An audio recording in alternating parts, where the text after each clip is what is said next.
ఇవాళ నేనైతే స్పాంజ్ తయారు చేశాను. ఆ స్పాంజ్కి కావాల్సిన మెటీరియల్స్ ఏంటో నేను ఇప్పుడు చెప్పబోతున్నాను. ఓకే, ఫస్ట్ మనం ఫుడ్ కలర్ బ్లూ వేసుకుందాం.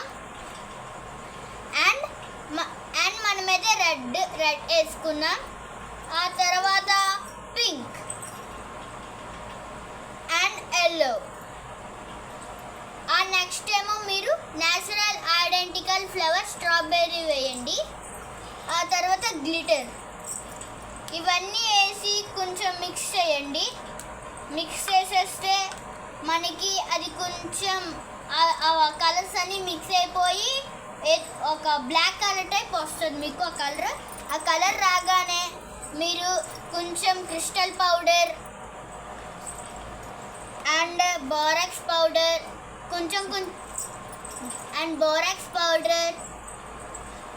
కొంచెం వేసుకొని తీయండి. మీకు ఎక్కువ కావాలంటే ఎక్కువ వేసుకోండి, కొంచెం కావాలంటే కొంచెం. అండ్ సోప్ బేస్ మనం చాలా చిన్నది, చాలా అంటే పొడి టైప్ అన్నమాట, అంత తీసుకొని మీరు అందులోకి వేసుకోవాలి. వేసుకున్న తర్వాత 10 ml కంటే చాలా తక్కువ వాటర్ తీసుకొని అందులోకి మనం వేసేసి అండ్ దాన్ని బాగా స్టీర్ చేసేద్దాం. స్టీర్ చేస్తే మీకు మీ స్పాంజ్ రెడీ అయిపోతుంది.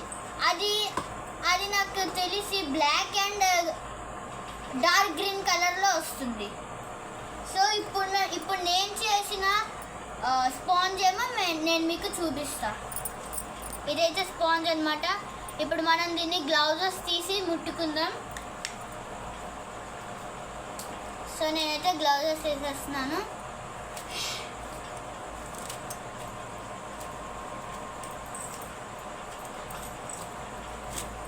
సో గ్లౌజెస్ తీసేసా. లాస్ట్కి ఇలా వచ్చింది కాబట్టి మనం మన చేతులతో టచ్ చేసినా మనకేం కాదు, ఈ సేఫ్టీ. ఓకే, మనం టచ్ చేద్దాం. ఇది చాలా సాఫ్ట్గా ఉంది, చూడండి మీరే. ఇది చాలా సాఫ్ట్గా ఉన్నది. గ్లిటర్ కూడా ఎక్కువ వేసాం కాబట్టి చెమికిలుగా కనిపిస్తున్నది. సో ఇదైతే నా స్పాంజ్ రెడీ అయింది. సో ఇలాంటి ఎక్స్పెరిమెంట్స్ మీకు కావాలంటే please like our channel Pavani Shastri. Okay, bye bye.